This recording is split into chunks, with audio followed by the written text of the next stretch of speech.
when you're starting things over, I think it's important that you understand 4 principles: your environment, repetitious information, credible people, life experiences. I read this in a book by Dr. Ivy Hill years ago.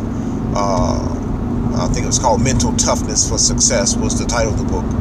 And he talked about these 4 principles. And I read this book probably 15 years ago. And since I've read it, these things have always stuck with me. And I've learned how to exercise and use and manage my environment, manage my repetitious information that comes into me, manage the credible people that are in my life, and manage also life experiences. I learned how to manage those, which suggests now that God has placed us in a place of dominion, and we are really designed by God to be in charge. We are designed by God to take charge. We are designed by God to make choices and decisions.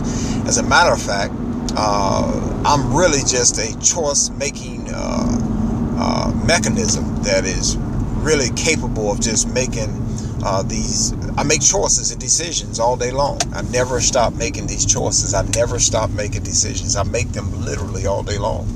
So my life now, who I am right now, is based on all of the previous choices, the past choices and decisions that I've made. And I'm a sum total of those. Now, because I'm a sum total of those, it doesn't mean that I can't change, because remember now that we live in time, and time is designed to give us an opportunity to make adjustments while we're still living. And so while I'm living in time, I want to make all the changes and make them as early and as possible as I can. And so what I've learned is that since my choices, my decisions are shaped, and my belief is really shaped by my environment, credible people, repetitious information, life experiences, then I want to be able to take and utilize those influencers, those forces, those powers, those shapers, and use them to now employ them, I should say, to work for me. So I employ, when I look at environment, then that means that if my environment has caused me to think the way I think, has caused, influenced my decisions and influenced my belief system, then what I am learning to do now that I'm grown, now that I'm an adult, now that I know I'm in charge, is I can now go to an environment that's going to be best for me. And so what I have learned to do is try to stay in environments where my strength stands up. There are certain environments that will cause your weakness to rise. It will cause your weakness to stand up. And when I'm in an environment where my weakness stands up, I quickly realize that this is not the place that I am designed to be. Because God wants me to be able to operate in my gift, operate in my skill, operate in my talent, and be able to give away the gift that He's given me.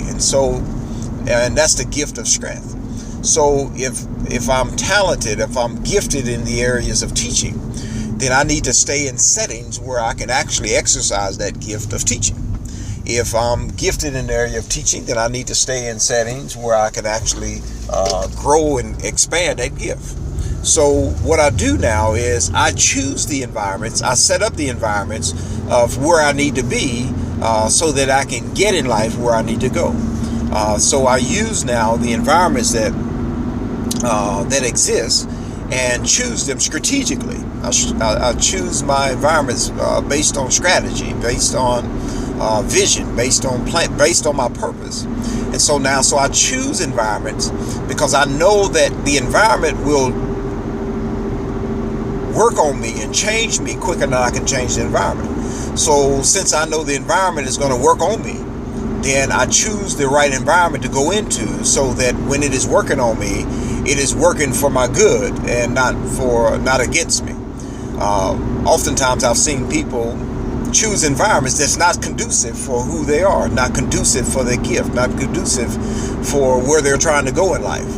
And so what I am learning to do now is to begin to choose environments based on where I'm trying to get to. So I sometimes have went to large, I enjoy preaching, I enjoy teaching, I enjoy pastoring. And so oftentimes I visit larger arenas just to be in that environment, because when I'm in that environment, it changes how I imagine things. It changes what I think.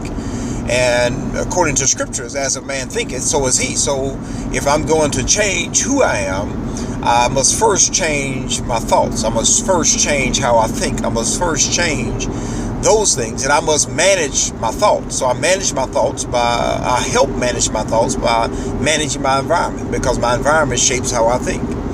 And so this is the concept of being able to use your environment to work for you. So because there is a law that is tied to your environment, the law of environment, which means that it works on you even if you don't want it to. It works on you regardless. And so whatever environment that I'm living in, that I exist in, then I know that it's going to work on me. So why not choose the right environment, so that when it's working on me, it is working to help develop me rather than to destroy me. I want to choose environments now that help develop me rather than destroy me. And so when I'm in the right environment, I know, because my strength stands up and it begins to exercise itself. It begins to take over and take charge in the right environment. So we have to learn what environment are we supposed to be in. It's kind of like when you buy a plant or you buy a flower. They have the little cards on there that tell the environment that it should be in, whether it needs a lot of light or low light, whether it needs a lot of water or less water. And so if you don't know who you are, then you don't know what environment you're supposed to be in. And so it starts with understanding who you are. Now, who you are